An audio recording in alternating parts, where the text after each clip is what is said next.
Meine Badewanne und die ist bis oben hin voll mit Wasser und duftendem Schaum. Und hier habe ich Seife und einen Waschlappen, um mich zu waschen. Und ich habe hier eine praktische Bürste, um mir meinen Rücken abzuschrubben. Und auch ein großes, flauschiges Handtuch, um mich nach dem Baden abzutrocknen. Aber da gibt's noch was, was mir das Baden zum schönsten Erlebnis des ganzen Tages macht. Und wisst ihr, was das ist? Es ist ein ganz besonderer Freund von mir. Mein allerliebster kleiner Kumpel.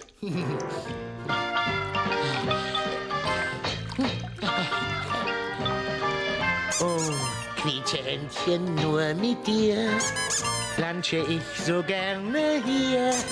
Quietscheentchen, ich hab dich so furchtbar lieb. Bobo, Bobido, Quietscheentchen, so ein Spaß. Wenn ich drücke, sagst du was. Quietscheentchen, der beste Freund, den's gibt.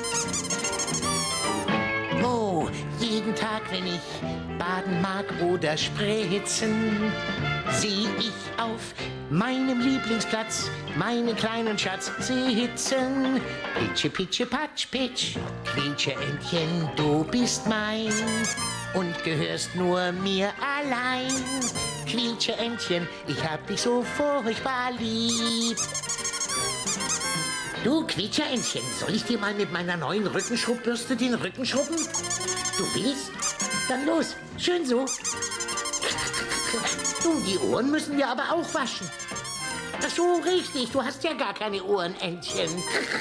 Und was ist mit deinem Bauch? Einen Quietschebauch müssen wir auch waschen. Ja, du bist ja kitzelig. Oh, jeden Tag, wenn ich baden mag oder spritzen, seh ich auf meinen Lieblingsplatz meinen kleinen Schatz sitzen. Pitsche, pitsche, patsch, pitsch, Quietscheentchen, du bist mein und gehörst nur mir allein. Quietscheentchen, ich habe dich lieb. Quietscheentchen, ich hab dich so furchtbar lieb.